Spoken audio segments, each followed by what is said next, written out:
Yo, what's up, guys? It's your boy Grim, and today I have commentary for you guys. And also in the background is some Trials of Osiris play from the recent week. So, like I said, this is going to be a tips video for kind of sort of how I play when I do play Trials. I would say my tip number one is play with people that you know. That's the best way for you guys to win. When you play with people you know, everyone has a role, so you know who does what. You guys have a lot of chemistry together, so it's better than playing with people you don't know. If you don't have anybody to play with, then I've heard people going to LFG. I personally wouldn't do it. I'd rather look through my friends lists, but if you have to go to LFG, then I guess that's fine. But LFG isn't guaranteed anything, legit or anything. It's not going to guarantee you an automatic win. Tip number two is look at your opponents before the match starts. What I mean by that is before the match starts, hit start or whatever your button is, go to your roster and then just go individually one by one to see what they're having. Look at their class, see if they're a Titan, see if they're a Hunter, or see if they're a Warlock. And after that, look at their specials. If you have a group of Warlocks, I'm pretty sure they're going to be using self-res. It's kind of to have you be prepared for if they're going to self-res. So you know if it's round 4 and nobody's using self-res, then you know it's eventually going to happen. I also look at their weapons. I'm usually the guy on the team that calls out what the other team is using. If they're using thorns, I'll call it out. And I also look at their snipers. Be careful of the snipers. A lot of people are coming in trials thinking that final round is going to somehow give them an advantage. In my eyes, it doesn't. I don't use final round. I use the Violator 12 from New Monarchy, and that thing is just a beast. But be aware for final rounders. These kids are really annoying. Tip number 3 is know the map and know the callouts. Last week's was Pantheon. The week before that was Burning Shrine. There are a lot of callouts that you can make, and if you don't know callouts, then you can call things based on control map. Like there's two sides where you spawn. There's A side and C side. I think A side for Pantheon is the red side and C side is the blue side. And then you have B, which is directly in the middle, and then you have Waterfall, which is pretty legit. It's pretty obvious to know which one that is.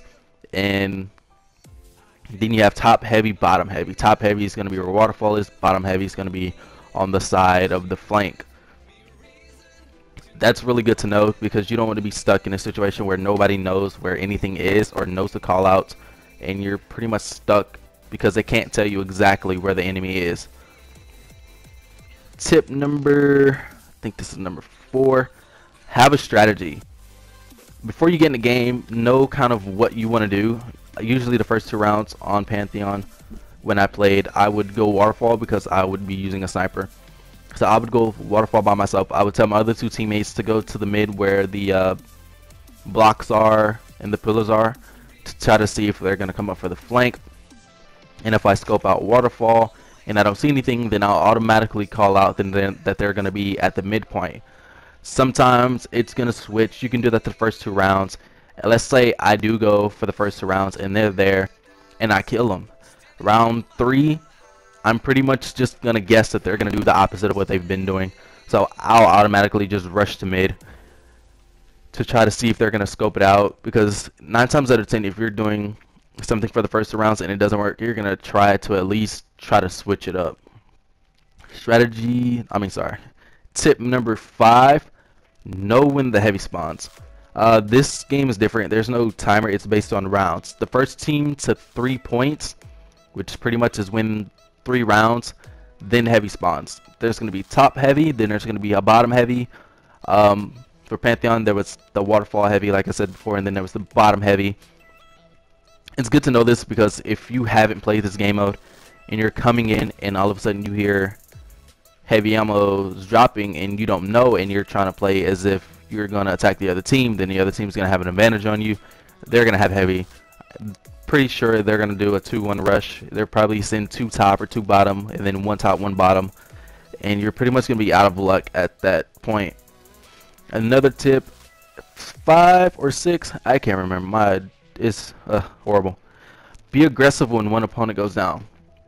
What I mean by this is, I'm going to use waterfall as an example.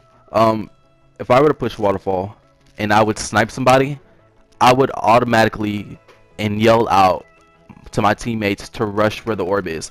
I would throw a nade to make it harder for them to get revived. The reason why I do this is because once you go down, you can't automatically be picked up. There's a timer. I think it's 5 seconds for the first one and 7 or 8 seconds for the second time you die, and so on and so forth. So if I snipe you at waterfall, I'm automatically rushing because you're down and now you're stuck in the 3v2 with 5 seconds. And if my guys come and we all throw nades, it's going to make it even harder for you to revive your person. So now you're going to be stuck because now you're going to have to back off, and now we have pretty much control over your dead opponent, because we're pretty much just going to surround you, and we're going to make it incredibly difficult for you to get your guy. Tip number 6. This might be 6 or 7. Just, hey, forgive me for this. It's early. Hey, still sort of sleep. Tip number 6/7. Be wise with your supers. There's nothing worse than you being in a 2v1 situation with you being the 2, and your third guy is a warlock, and he just decides to self-res for no reason when you pretty much had the last guy cornered, because that super could have been used for later. It could have been used more usefully. Don't waste supers. If you're in a 3v1 and your team's the 3 and there's one guy, don't use a super just to use it unless it's round 4 or 5, then yeah. But if it's round 2 and you have your super and it's a 3v1, then it's kind of a waste, because you never know what the other team has, especially if the other team are all warlocks. Then that can be a really big issue.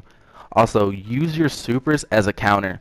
What I mean by this is, if it's round 4 or 5 and you know the other team has not used their self-res and it's a full team, or it's 2 or it's just 1, and you're a Titan or you're a Hunter and you have, what is it, the Striker, or you have the Gunslinger, then save it, because you know eventually they're gonna have to pop their super.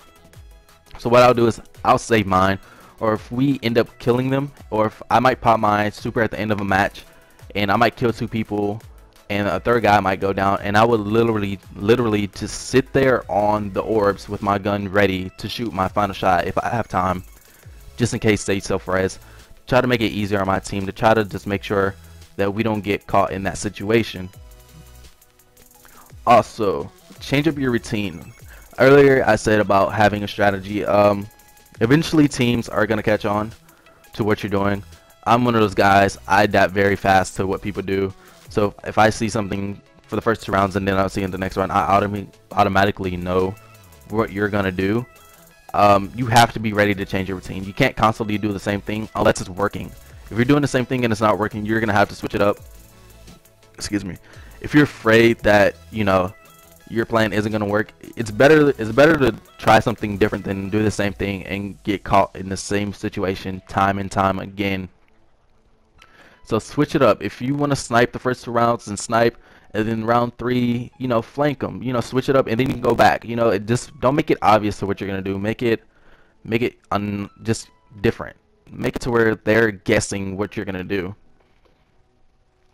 All right, tip number 8 is set of flanks. Every map has areas where you can flank. For Pantheon, it was the side, or you could go through mid and flank them on the waterfall side, because 9 times out of 10 they would push. Or you could push up to where the bridge is next to waterfall. If you go through center, there's a bridge that's right directly across from waterfall. I've seen a lot of people use that strategy, and it worked really well, because it kind of put you in a bad situation if you're actually at waterfall and they're on the bridge next to waterfall, because they could just pop in and out and shoot you, and you're kind of stuck in this long hallway with nowhere to go, and then you would have to flank them, and they're pretty much prepared. But thank you guys for watching this video. For the tips, leave a like, comment, and subscribe if you haven't. I'll see you guys later. Peace.